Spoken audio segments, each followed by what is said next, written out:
इस्लाम की सबसे बड़ी खूबसूरती ये है कि इस्लाम के मानने वालों को खुदा ने बनाया है। सबसे बड़ी खूबसूरती यह है कि खुदा ने हमें बनाया है, और कितनी बड़ी बदसूरती है कि इन लोगों ने खुदा बनाया।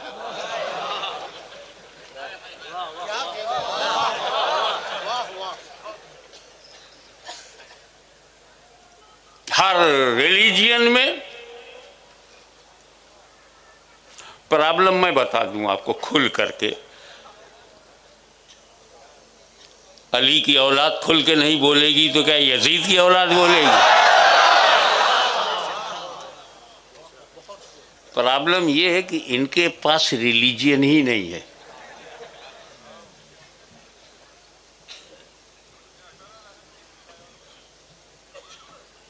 इनके पास रिलीजियन नहीं है, क्योंकि रिलीजियन वही होता है जहां प्रॉफिट होता है।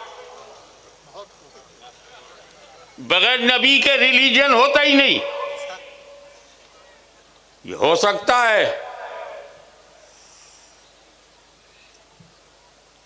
कि नबी का नाम हो, उसका पैगाम ना हो, लेकिन नबी होना, रिलीजन होने के लिए नबी का होना जरूरी। किताब का होना, आसमानी किताब, अल्लाह की किताब, खुदा की किताब भी हो, खुदा का रसूल भी हो, नबी भी हो, तब रिलीजन होता है।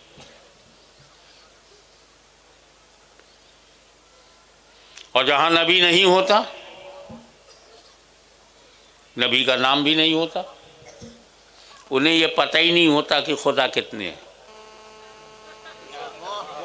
क्योंकि यह काम नबी का था, बताए खुदा कितना है। एक है, एक ही है, ये नबी ही बता पाएगा, क्योंकि खुदा का एक होना गैब है, गैबदा ही बता पाएगा।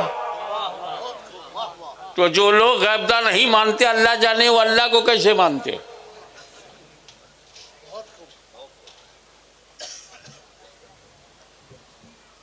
तो ये लोग वो हैं जिनके पास नबी नहीं है। हमारी खूबसूरती ये है कि हमारे पास नबी है। इस खूबसूरती की वजह से उनकी नींद हराम है।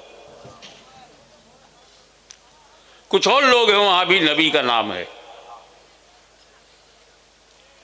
ईसाई कहते हैं ना, वहां भी नबियों का नाम है। यह और बात है कि वो अपनी ज़बान में अंबिया किराम का नाम इंग्लिश में, इंग्लिश उच्चारण, इंग्लिश प्रोनंसिएशन में एडम, मोसेस, इसहाक, जोसेफ, अब्राहम बोलते हैं, मगर वो सब नबी के नाम है। नबी का नाम है उनके पास, यहूदियों के पास नबी का नाम है, तौरेत में नबी का नाम है, इंजील में नबी का नाम है, कुरान में भी नबी का नाम है, मगर फर्क यह है हम में उनमें कि उनके पास नबी का नाम है, नबी का पैगाम नहीं है। हमारे पास नबी का नाम भी है, नबी का पैगाम भी है। सब लोग इबादत करते हैं, करते ही रहते हैं, जो मुकल्लफ हैं वो भी, जो नहीं है वो भी। जिक्र तस्बीह सारी कायनात मसरूफ़ है। अब आइए हमारे यहाँ इबादत की खूबसूरती। और हमारे यहाँ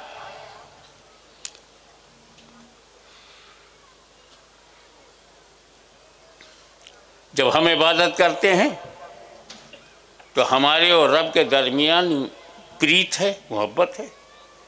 हम घंटा बजा के डिस्टर्ब नहीं करते। सुनना पड़ेगा, छेड़ा है तो सुनना पड़ेगा।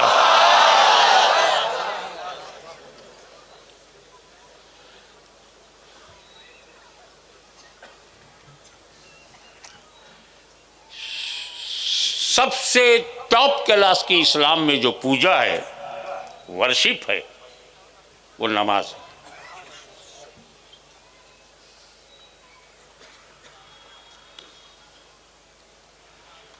अब नमाज एक इबादत है, और लोग भी इबादत करते हैं, उनकी भी इबादत ध्यान में रखो।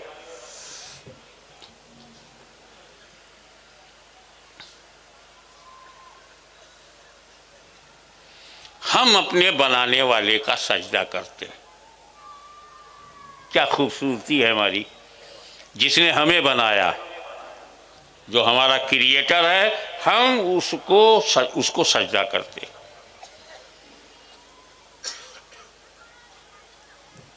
हम बने हुए को सजदा नहीं करते, बनाने वाले का सजदा करते। हो सकता है बना हुआ सर्वश्रेष्ठ हो, बना हुआ ग्रेटेस्ट हो। बहुत सी ऐसी क्रिएशन है, रचनाएं हैं, उन रचनाओं में बहुत महान है और सबसे ज़्यादा अजमत वाले हमारे रसूल हैं, हम उनको भी सजदा नहीं करते। भारत की धरती पर इस्लाम को फैलाने में ख्वाजा गरीब नवाज हैं, हम उनको भी सजदा नहीं करते। ऐसा थोड़ी है कि जिसको मानो उसको सजदा करो। हम अपने माँ बाप से ज़्यादा किसी को नहीं मानते दुनिया में, फिर भी उनको सजदा नहीं करते। इन कम से कम हमारे पास एक माल है जो सिर्फ अल्लाह के लिए। इनके पास कुछ ऐसा है ही नहीं जो सिर्फ खुदा के लिए हो। अब जब खुदा के ही तुम न रहे तो हमारे कितने हो। अब आओ, क्या जरूरत है जिंदगी में? जिंदगी में जरूरत है एकताबद्ध होना। समाज में जरूरी है, कश्मीर से कन्याकुमारी तक जरूरी है एक होना। और मुसलमानों, कदम से कदम मिला के चलो, कंधे से कंधा मिला के रहो। और ये जानते हो क्वालिटी किसकी है? ये सेना, आर्मी की क्वालिटी है। उन्हें ट्रेन किया जाता है कि तुम्हारा पैर से पैर मिला हो, कंधे से कंधा मिला हो। और इस डिसिप्लिन के लिए अरबों खरबों रुपया खर्च किया जाता है।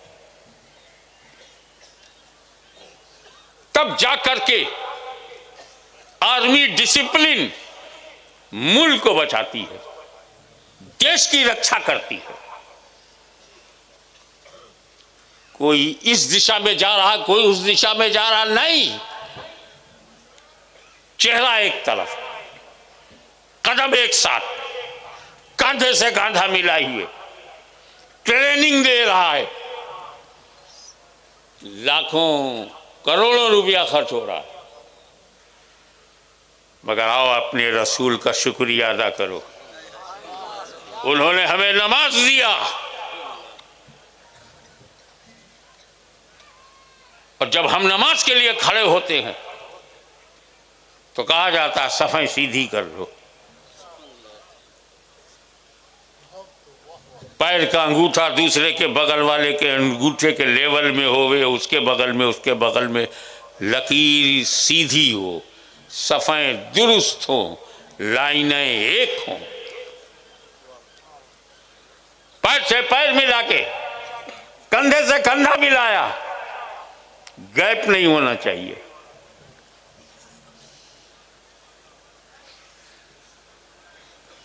कितना करीब किया है एक मुसलमान को मुसलमान से नमाज ने।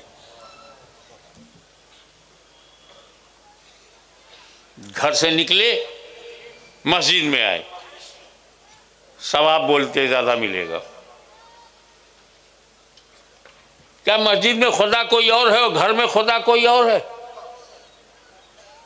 घर में जोहर पढ़ूंगा तब भी जोहर होगी, और मस्जिद में जोहर पढ़ूंगा तब भी जोहर होगी, तो मस्जिद में सवाब ज्यादा क्यों?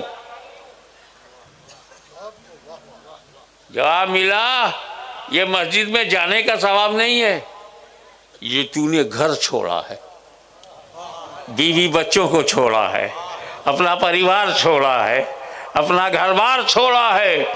इस छोड़ने के जज्बे पर तेरा सवाब बढ़ गया। यानी तूने परिवार की तरफ पीठ कर लिया, चेहरा अपने रब की तरफ कर लिया, इसलिए तेरा सवाब बढ़ गया।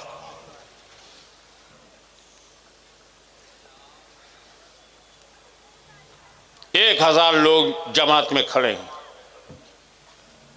मगर अपनी मर्जी से अब नहीं रुकू करेंगे, अपनी मर्जी से सजदा नहीं करेंगे।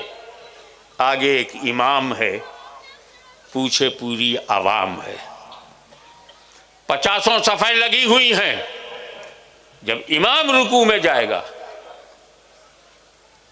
तो जमात रुकू में जाएगी, इमाम खड़ा होगा तो जमात खड़ी होगी, इमाम सजदे में जाएगा तो जमात सजदे में जाएगी, आगे आगे इमाम, पीछे पीछे अवाम। क्या मतलब?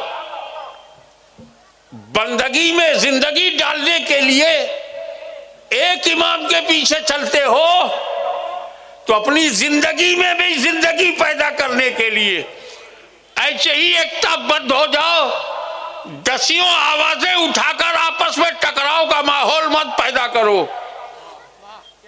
एक बन जाओ, मुत्तहिद हो जाओ और कभी भी अपने ईमान से आगे जाने की कोशिश मत करना। इमाम रुकू में है, तुम सजदे में नहीं जा सकते। कोई अल्लाह मेरे को बहुत जज्बा है सजदा करने का, इमाम रुकू में जितना टाइम लेगा मैं सजदे में चला जाऊं, सजदे में मुझे ज़्यादा वक्त मिल जाएगा, नमाज नहीं होगी।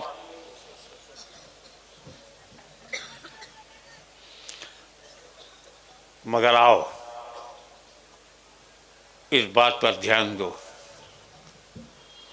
कि जैसे आर्मी में वेल डिसिप्लिन्ड यूनिट में कंधे से कंधा, कदम से कदम मिला होता है, ऐसे नमाज ने हमको एक यूनिट बना दिया।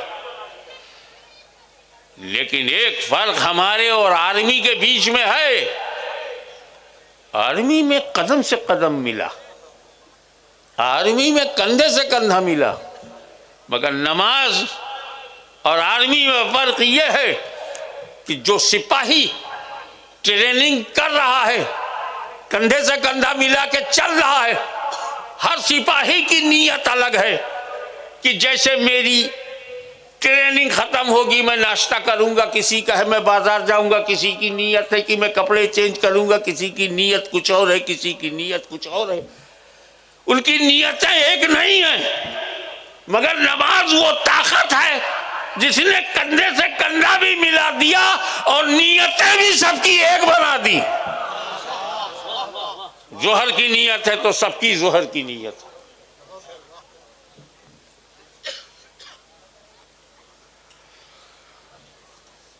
उसके बाद यही एक इबादत है जो रोजाना के साथ साथ वीकली इबादत भी है। ये मोहल्ले वालों अलग अलग मस्जिदों में मिलते थे लोगों से, फजर में, जोहर में, असर में, मगरिब में, इशा में। एक दिन पूरे मोहल्ले के लोग इकट्ठा होकर के मिलो जुमा में।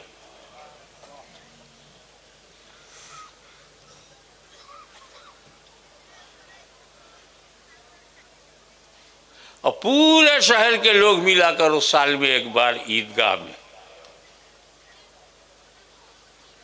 कितना मिलना मिलाना, एक दूसरे का दुख दर्द जानना, एक दूसरे का दुखावा समझना, एक दूसरे की मदद करने का हौसला होना। पर नमाज ने सारा फर्क मिटा दिया, जात पात का फर्क मिट गया, ऊंच नीच का भेदभाव मिट गया। सैयद शेख मुगल पठान समाज में है मगर जमात में सब मिट गया। एक ही सफ में खड़े हो गए महमूद व अयाज, न कोई बंदा रहा न कोई बंदा नवाज। आलिम के बगल में जाहिल है, जाहिल के बगल में मूची है, मूची के बगल में दूध वाला है, दूध वाले के बगल में मुफ्ती साहब। नहीं बोल सकते हमारे मुफ्ती साहब की मेरे बगल में ये शेड्यूल कास्ट कैसे आ गया। बोले इस्लाम में कोई कास्ट नहीं है, इस्लाम में कॉस्ट है, कीमत है, कास्ट नहीं है।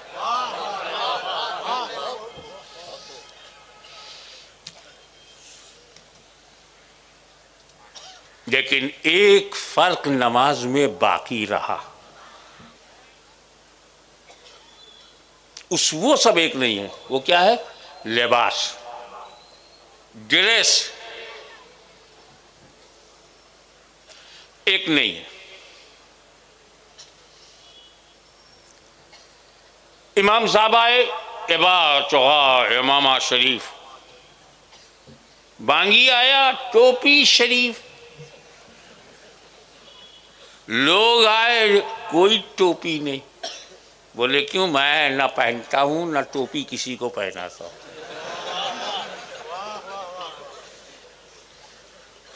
कोई रुमाल बांधे हुए, कोई शर्ट पहने, कोई कुर्ता पहने, कोई जींस पहने। जमात में जितनी लाइन है कपड़ों का फर्क, और उन कपड़ों की कीमत का भी फर्क। किसी मस्जिद में एक लिबास में जमात नहीं दिखाई देगी। मैंने नमाज से पूछा कि तूने दिल से दिल मिला दिया, ये नमाज तूने कदम से कदम मिला दिया, कांधे से कांधा मिला दिया, नीयत से नीयत मिला दी, जमात बना दिया, डिसिप्लिन बना दिया। ये कपड़ों का फर्क ये नहीं मिटा तो नमाज ने कहा ये सवाल मुझसे नहीं इस्लाम से करो।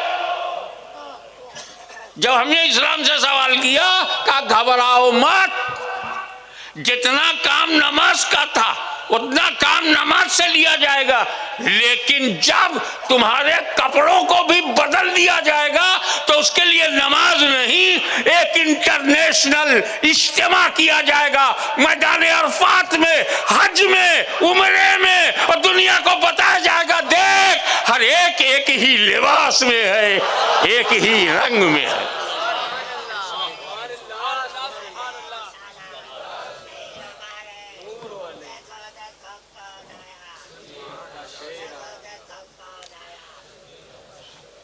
अब इस साल अल्हम्दुलिल्लाह मैं अपने दो बेटों, उनकी दो बहू, मेरी बेटी और दामाद और मैं, ये 7 आदमी आप देखेंगे जिद्दा में मिले, ये लिबास नहीं होगा, न सर पे ताज होगा, न येबा होगा। जितने लोग आ रहे, अमेरिका से रईस आ रहा है, डॉलर का रंग लेके आ रहा है, कोई पाउंड की धमक लिए आ रहा है, कोई फ्रांस से आ रहा है, कोई बांग्लादेश से आ रहा है, कोई पाकिस्तान से आ रहा है, और काबा सबको आने दे रहा है। काबा तंग नजर नहीं है कि फला देश से नहीं आने दूंगा।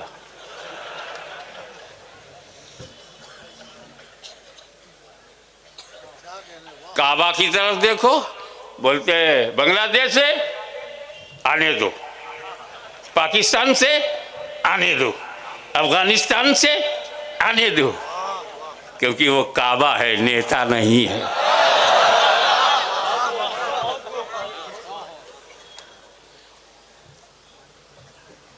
एक लुंगी, एक चादर पहने हुए और एक चादर ओढ़े हुए, उसी में अमीर आ रहा है, उसी में सफीर आ रहा है, उसी में वजीर आ रहा है, उसी में फकीर आ रहा है।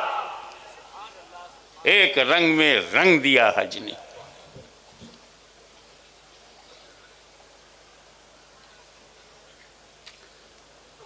ये ड्रेस की कटिंग, ये टेलर मास्टर की टेलरिंग, ये सब यही रह गई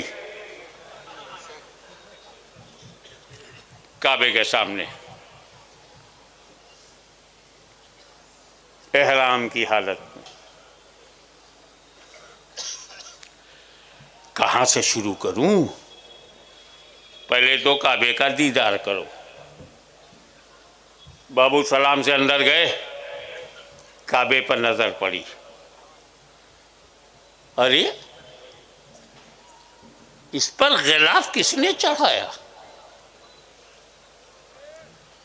हिंदुस्तान में तो हमें ताना दिया जाता है कि वलीउल्लाह पे गिलाफ क्यों चढ़ाया, और यहाँ काबतुल्लाह पे किसने चढ़ा दिया?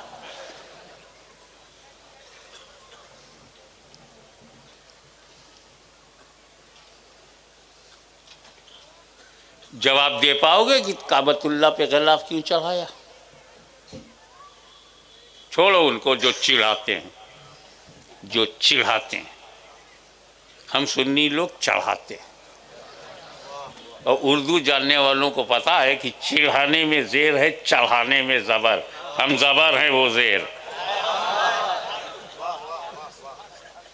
काबतुल्लाह पे गिलाफ चढ़ाया गया और हाशमी चुपचाप रहेगा, नहीं बताएगा क्यों चढ़ाया गया।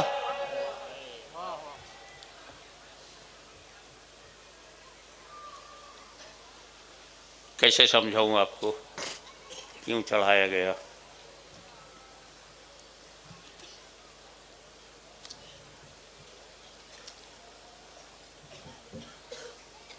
मैंने मुफ्ती साहब से कहा, मुफ्ती साहब बुखारी शरीफ लेते आइए। मुफ्ती साहब आधे घंटे में बुखारी ले गया है। मैंने कहा यार बगल वाले कमरे में थी, इतना टाइम? बोले क्या करूं? अलमारी खोला, एक मोटी सी किताब निकाली, सही मुस्लिम है, अंदर किया। फिर एक मोटी सी किताब निकाली, पलट के देखा तो इब्ने माजा, अंदर किया। एक मोटी सी किताब निकाली, पलट कर देखा अबू दाऊद है, तो अंदर किया। एक मोटी सी किताब निकाली, पलट कर देखा मिशकात है, तो अंदर किया।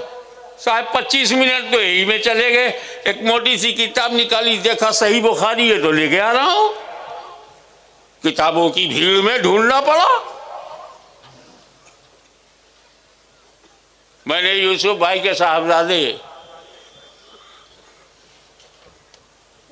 खालिद से कहा, बेटा तू पढ़ा लिखा है, समझदार है, अल खालिद टूर एंड ट्रेवल्स को बहुत जिम्मेदारी से चलाते हो, बड़ी अच्छी मेज़बानी करते हो, please discovery of India written by Jawaharlal Nehru तो ले गया।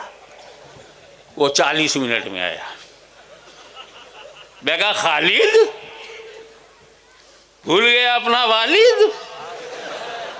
40 मिनट? बोले हज़रत क्या बोलूं, आपकी लाइब्रेरी में गया, एक मोटी सी किताब, अलमारी खोला, मोटी सी किताब निकाली, पलट कर देखा दास कैपिटल है, तो अंदर किया। एक मोटी सी किताब निकाली, पलट कर देखा वो शेक्सपियर के ड्रामास का कलेक्शन है, अंदर किया। एक मोटी सी किताब निकाली, पलट कर देखा इंडियन कॉन्स्टिट्यूशन विद कमेंट्री है, तो अंदर किया। यही करता रहा। 35 मिनट के बाद एक किताब निकाली, पलट कर देखा डिस्कवरी ऑफ इंडिया है। तो 40 मिनट लगेंगे कि नहीं लगेंगे सरकार ढूंढने में? मैं तो कंटाल गया पढ़े लिखे लोगों से। मेरे यहाँ एक नौकर था जुम्मन खान। हमारे यहाँ यूपी में कुछ इलाके ऐसे हैं, नाम रखने में कोई प्रॉब्लम नहीं होता। पीर को पैदा हुआ तो पीरुआ है, मंगल को पैदा हुआ मगरू है, जुमा को पैदा हुआ जुम्मन है। कैलेंडर देख के नाम रख देते हैं।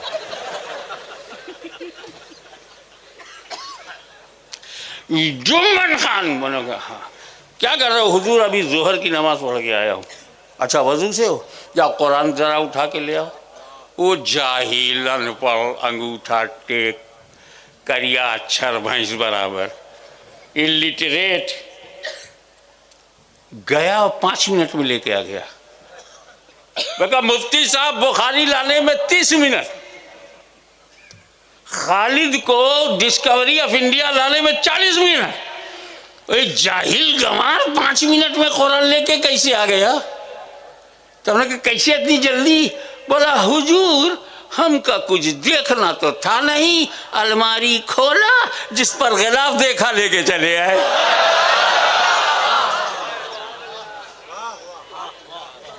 अब पता चला गिलाफ क्यों चढ़ाते हैं।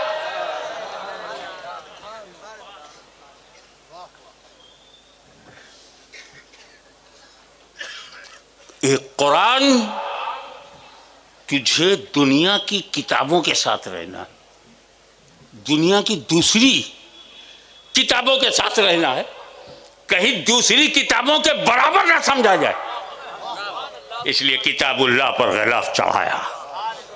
दूसरी किताबों के बराबर न समझा जाए, किताबुल्लाह पर गिलाफ चढ़ाया। और ये काबा तू मस्जिद हराम है, मस्जिद है, और दुनिया की दूसरी मस्जिदों के बराबर तुझे न समझा जाए, इसलिए काबतुल्लाह पे गिलाफ चढ़ाया। और ये अल्लाह के वली, कब्रिस्तान में दूसरे मुर्दों के साथ तुझे लेटना है, कहीं दूसरे मुर्दों के बराबर न समझा जाए, इसलिए वलीउल्लाह पे गिलाफ चढ़ाया। नारे रिसालत, नारे रिसालत, हुजूर गाज़ी मिल्लत। जब तक काबतुल्लाह से गिलाफ तुम नहीं उतार सकते, तब तक वलीउल्लाह से भी गिलाफ उतरने नहीं पाएगा। ये मसला जैसे ही हल हुआ, सुकून हो गया। हमारे बाबा दादा पे अल्लाह की रहमत हो, चादर गिलाफ चढ़ाना सिखा दिया, काबतुल्लाह तक पहुंचा दिया। अब हज कहाँ से शुरू होगा? तवाफ नो, सब बाद में। जाओ हजी असवद के सामने पहले खड़े हो, नियत करो, चूमो, फिर स्टार्ट होगा हज। चूमने के बाद ही स्टार्टिंग है। तो अगर कहीं चूमना शिर्क होता तो वो हज में क्यों होता? बड़ा सीधा सा जवाब है। अल्लाह के रसूल ने चूमा है, इसलिए हम चूमते हैं। ओके, हमारे चूमने की वजह बाहर जाहिर हो गई। चूमने की वजह क्या है? नबी ने चूमा, ये वजह है। अब बताओ, नबी ने क्यों चूमा? वो किसके लिए चूमे? हम तो इसलिए चूमते हैं कि नबी ने चूमा। नबी ने क्यों चूमा?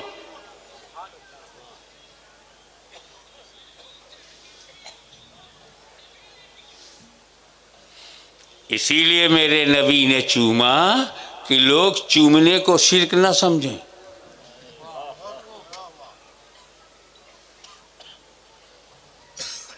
चूमने को हराम भी ना समझें। ये रुक्न है हज का। और कैसे कैसे चूमने का तरीक़ा बताया इस्लाम ने। होठ लग जाए तो लगाओ, ऐसे लगा के आवाज़ नहीं आनी चाहिए, बस लगा, हट गया। और कहा अगर दूर हैं तब कैसे चूमे? का होठ मत लगाओ, हाथ लगाओ, हाथ चूम लो। हजरे अस्वद से जब हाथ लगेगा और हाथ ही चूम लोगे, बोसा हो गया। ये मेरा हाथ made in India, make in India. इसको चूमना, हजरे अस्वद को चूमना हो गया। बोले हाँ, टच किया है, हजरे अस्वद को टच किया है, सच किया है। सरकार अगर हाथ भी ना पहुंचे तो डिस्टेंस हो। बोले हाथ में कोई डंडा उंडा ऐसा है का, वही टच करके वही डंडा चूम लो। समझे आप? हम लोग डंडा चूमते हैं, डंडा खाते नहीं। सरकार अगर वो भी ना हो, इतनी दूर है हम कि डंडा भी काम ना करे, तो बोले हजरे अस्वद के लेवल में अपना हाथ ऐसे खड़ा करो, नियत करो, तवज्जो तवज्जो तवज्जो, चूम लो। ये भी हजरत अस्वद का चूमना है। तवज्जो जो है वो करीब ले जाता है। ये हमें हज ने सिखाया है। तो तवज्जो, दूर वाला तवज्जो करे तो हजरत अस्वद के करीब हो सकता है। तो अगर गुजरात वाला नबी की तरफ तवज्जो करे तो गुंबद खजरा के करीब कैसे नहीं हो सकता?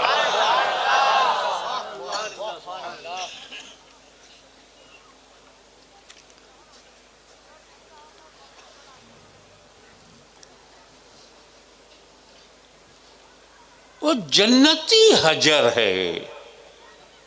हजर अस्वद को बोलेंगे वो पत्थर जो है जन्नती है, काला है। अल हजरुल असवद, अल हजर माने पत्थर, असवद माने काला। देखा आपने, इंडिया में सफ़ेद सफ़ेद चूमने नहीं दिया, तो अल्लाह ताला ने कहा हज करने आओ काला काला चुमवाऊंगा। क्योंकि वो काला है तो क्या हुआ, आला है। जन्नती हजर है।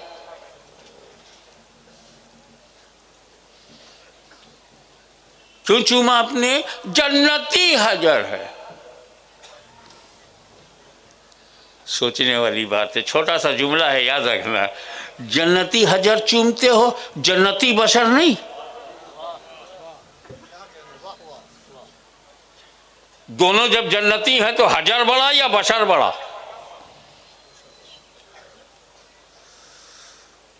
बोले पतली गली से निकल लो और जाते जाते का इस पे नबी का लब लगा है, होंठ लग गया नबी का। लिप्स ऑफ प्रॉफिट टच्ड हजर अस्वद, लिप्स ऑफ प्रॉफिट, लब लगा।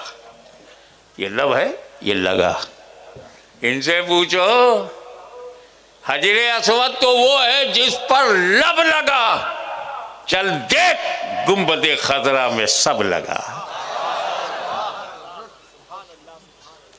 जिस पत्थर पर लब लगे कयामत तक चूमा जाए, जिस कब्र में सरकार का सब लगे, सब सब, कहाँ लब कहाँ सब। लब का ये आलम है तो सब का आलम क्या होगा।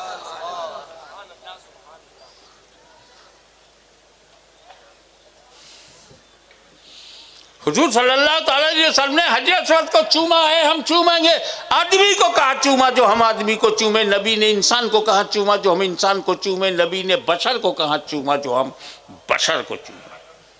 तुम भी इसी तेवर से बोलना, मेरे नबी ने हजर अस्वद को भी चूमा है, आदमी को भी चूमा। चैलेंज है मेरा, इंसान को भी चूमा है, बशर को भी नबी ने चूमा है।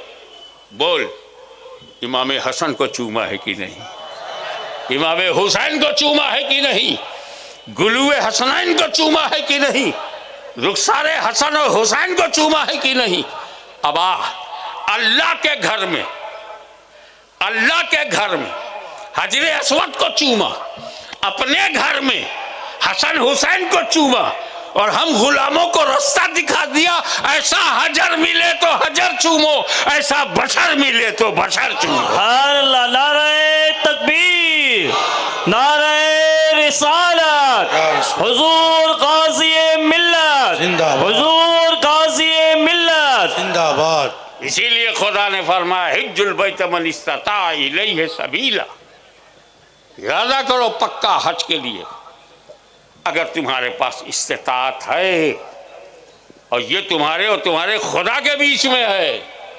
हमसे बहाना कर सकते हो, रब से तो तुम्हारी पोजीशन एकदम क्लियर है कि अगर तुम्हारे पास 5-10 लाख रुपया है, सेफ है, तुम पर हज फर्ज है। लाइफ में एक ही बार करो, लेकिन करो ताकि गलाब चढ़ाना भी आ जाए और जन्नती चूमना भी आ जाए।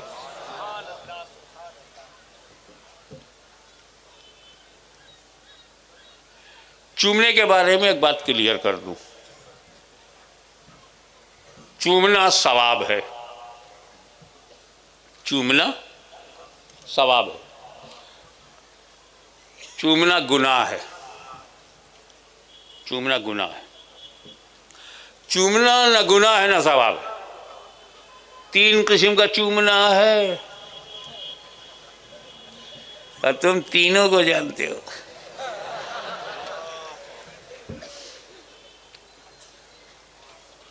इसमें तो ऐसे भी लोग होंगे जो चूमने में मेरे भी उस्ताद होंगे।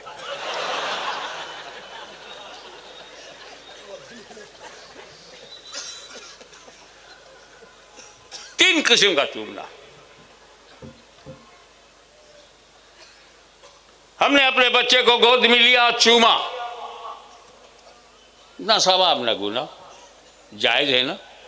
तो चूमना जायज़ है। बेटे के माथे को बाप ने चूमा, जायज़ है। गोद में बच्चे को लेकर के उसको उसका रुखसार चूमा, जायज़ है, जायज़ है। माँ के कदमों को चूमा सवाब है।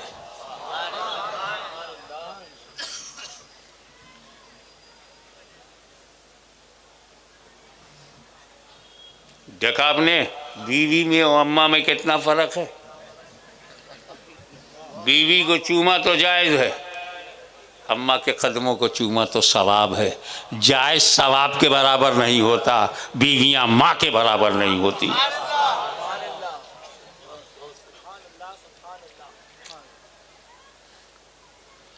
तो बच्चों को चूमा जायज़ है, माँ के कदमों को चूमा सवाब है, पड़ोसन को चूमा तो हराम है।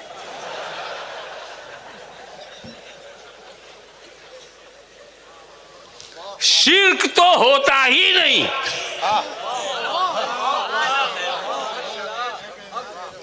शिर्क तब होता है जब वो सिफत अल्लाह की हो और वो दूसरे में मानी जाए।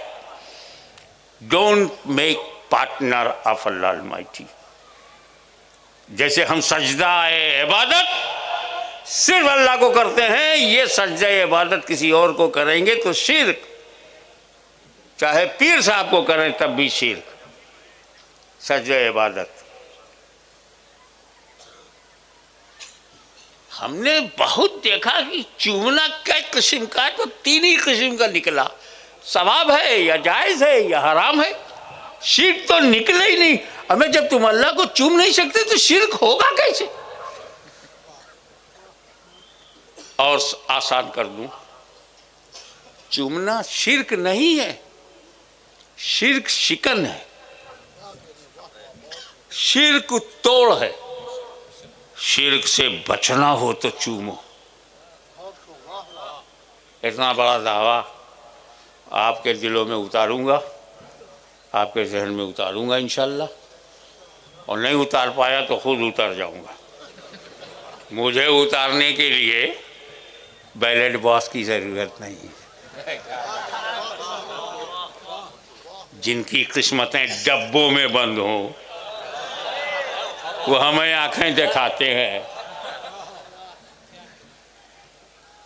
मिट गए राजा, छा गया ख्वाजा, बजाते रहो अपना बाजा।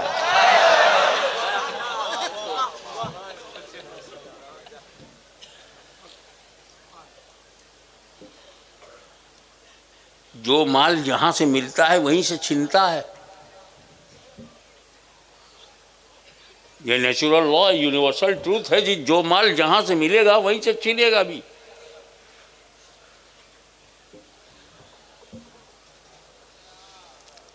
हजरत आदम हिंदुस्तान में आए, पहला कदम रखा, आबादी बिल्कुल नहीं थी, दूसरा कोई आदमी ही नहीं था, अकेले हजरत आदम आए।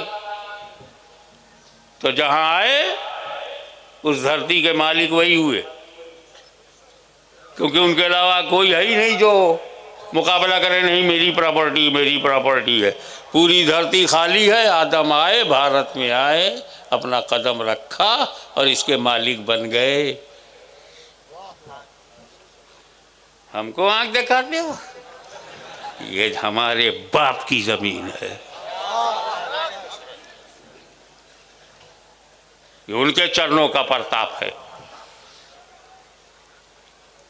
तो बनाया आदम ने।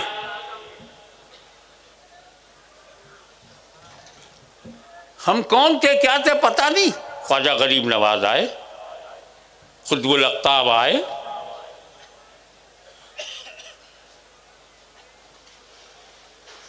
सरकार गंज बादशाह लाहौरी आए, जकरिया मुल्तानी आए, बाबा फरीद गंज शकर आए, और उन्होंने हमको हिंदुस्तानी बनाया। मखदूम, अशरफ, जहांगीर, शमनानी, शमनान छोड़ कर यहाँ आए और उन्होंने हमें हिंदुस्तानी बनाया। तो हमारी नागरिकता वलियों के दफ्तर से बनी है,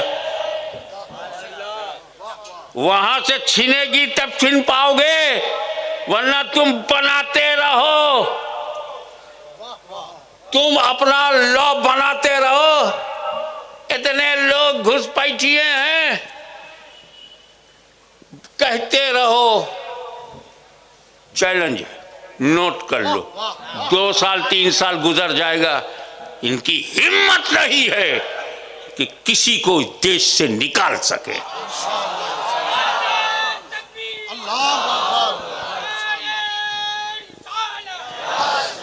शेरे हिंदुस्तान जिंदाबाद, हुजूर गाज़ी मिल्लत जिंदाबाद, शाहजादे हुजूर मुहद्दिस आज़म हिंद जिंदाबाद, जिंदाबाद, करामते हुजूर मुहद्दिस आज़म हिंद जिंदाबाद, हुजूर गाज़ी मिल्लत। अगर आज किसी को अपने बाप और अपने बाप के बाप के बाप के बाप का जन्मभूमि बतानी हुई, नाम बताना हुआ, तो फातिमा के खानदान से आंख मत लड़ाना। इनकी औलाद को आदम तक अपने सारे बाप का नाम मालूम है।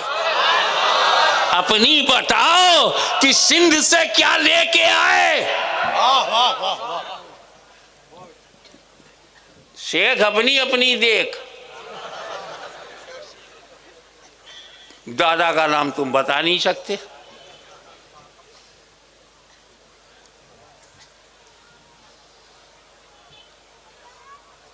बोले जो भी हिंदुस्तान में है वो हिंदू है, इन्हें ये नहीं मालूम कि ये लफ्ज जो है हिंदू, ये ईरानियों का दिया हुआ है। शास्त्रों में ये शब्द नहीं है, चारों वेद में हिंदू शब्द नहीं है, पुराण में नहीं है, गीता में नहीं है, किसी भी धार्मिक शास्त्र में ये शब्द ही नहीं, ये ईरानियों ने दिया। जानते हो ईरानी में हिंदू के माने काला। भाई शब्दकोश है, मैं क्या कर सकता हूं, मैं शब्द डिक्शनरी नहीं बदल सकता। वो इंतहाई गोरे थे, भारत में आए, देखा ये काले हैं सब लोग। Christmas machist Hindu. बताइए, इनको गर्व है कि हम काले हैं।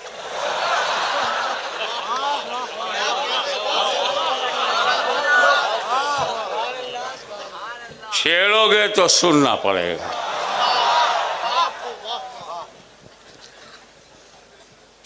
डरना नहीं, मैं खानदाने अहले बैत की तरफ से बोल रहा हूं, गुजरातियों डरना मत, हिंदुस्तानियों डरना मत, क्योंकि जब तक फातिमा जहरा का खानदान रहेगा भारत में मुसलमान रहेगा। नारे तकबीर, नारे रिसालत, खिताबत, शेरे हिंदुस्तान, शहंशाहे खिताबत, शेरे हिंदुस्तान, हुजूर गाज़ी मिल्लत, करामते हुजूर मुहद्दिस आज़म, तकबीर, शहज़ादे नारे हुजूर रिसालत, मुहद्दिस आज़म, गाज़ी मिल्लत, गाज़ी मिल्लत, सैयदाने मखदूम सिमला, सैयदाने गौसे जीला, नारे तकबीर।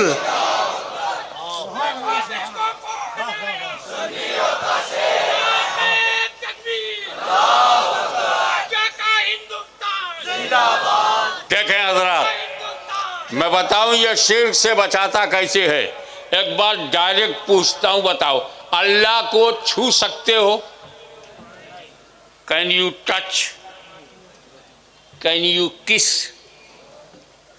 क्या अल्लाह को पकड़ सकते हो? क्या बाबा, बोला महदूद हम महदूद, वो अनंत है हम अंत हैं, वो असीमित है हम सीमित हैं। Unlimited can't enter into limited. बाबा हम अल्लाह को छू नहीं सकते, टच नहीं कर सकते, चूम नहीं सकते।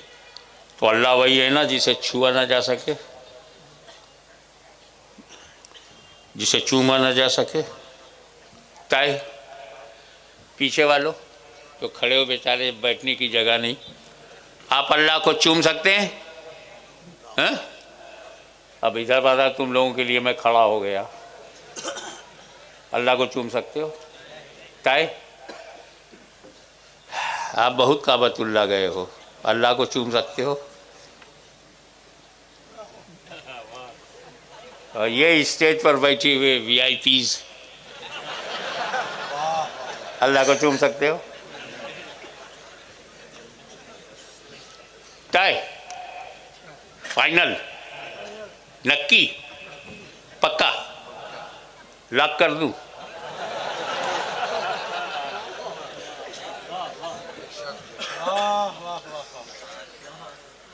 तो जब ये तय है, तवज्जो, जब ये तय है कि हम अल्लाह को चूम नहीं सकते, तो फिर ये भी तय हो गया जिसे चूम लेंगे वो अल्लाह हो नहीं सकता।